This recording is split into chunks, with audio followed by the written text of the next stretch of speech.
Hey guys, this is Brendan with Gone Mobile Vans here at our shop in Costa Mesa, California. We've got our new demo van behind me here. We've got the new suspension lift and wheels and tires. I'd like to show you guys around and show you what we put on the van. So on this van, we decided to go with the Stage 4 Topo 2.0 kit from Van Compass for this all-wheel drive transit. So on the front end of the van, we've got, Van Compass comes with a 3/4 inch camber adjustment plate for the top of the struts, as well as a new, basically, coil spring there that they have made to the right specifications for the weight of the van. And it adds an actual 2 inches of lift with the spring and the adjustment plate. You actually get 2 inches of lift on the front end. What you can't do on the all-wheel drives, because of the way the CV shafts are angled, you can't go with a Bilstein front strut. That would add just a little bit too much height to that and put things out of whack, and you're going to end up with some premature wear and tear on things. So without the front struts, it's a 2-inch lift. It's perfect. No wear and tear. I had this on my last van for several thousand miles, off-road in Mexico, Joshua Tree, things like that, and it's been perfect. So I'm really stoked with the way this one's coming together as well.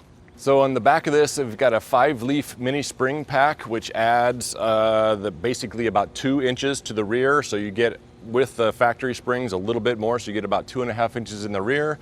It's got the Falken 3.3 fast adjust shocks on there, as well as the shock relocation brackets, which will help raise the lowest point on the van up about 2 inches. And the reason for going with the shock relocation brackets is that they were definitely the lowest part on the van. So any off-roading, rocks, this, that, and the other, those were going to be the most obvious place that you might hit. So raising those by about 2 inches increases your ground clearance dramatically from the lowest part in the van. So on the rear with the 5-leaf mini spring pack, this is really designed for a fully built out camper van. So it's designed for a van that's running close to or at its max GVW.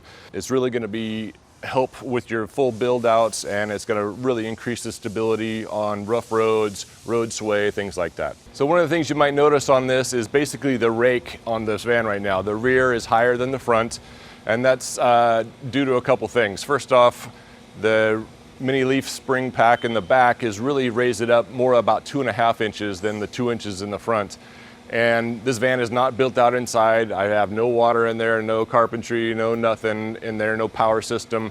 So this will level out after the build is complete on this van. But it's, like I said, the Stage 4 kit is designed to have a little bit more suspension support in the rear end for a very heavy build. And once this van is built, almost everything is on the rear wheels or back, so it is going to level out. So for wheels on this van, I went with the Black Rhino Sequoia wheels. This is Black Rhino's very first offering for the all-wheel drive transit. The way Ford has designed their front and rear ends, the wheels have to be very specific to work with their all-wheel drive system. So this is a Sequoia wheel. It's got a 6-lug pattern with a +60 offset on this. So it really adds a nice bit of a wider stance to the vehicle, which is going to add an extra stability going over some of those rough roads and on highway speeds as well when you're passing trucks, things like that. But really clean wheel. I'm really happy with how they came out. I'm glad I waited, and I'm super stoked on the Black Rhinos. So in this van, as well as my last one, I went with the Falken Wildpeak AT3 tires. They're in the 245, 75, 16 size. I went with the Falkens over the KO2s that I've had on previous vans, primarily for a couple reasons, but for the most part is they're a little bit less aggressive, so I'm getting a bit better gas mileage. They're a bit better on road, and that's where most of us spend our time anyways, but they're still super capable on the trails, things like that. I'm happy with them. They ride nice, not a whole lot of road noise when you're rolling down the street, and I think they still have an aggressive enough look on them that I'm pretty stoked with them. And one of the things you got to make sure when you put new new tires on your van is make sure that they're rated properly for the vehicle that you're driving. These are E-rated, or also known as like 10-ply tires. If you don't have the right ply on here, basically the sidewalls aren't strong enough for a heavy vehicle. So you got to make sure that you got E-rated tires, or 10-ply is what they used to be called. And these are exactly that, so I know I'm going to be safe riding around on these things. So as far as ride quality is so far on this, it's definitely an improvement. The Falken shocks are excellent.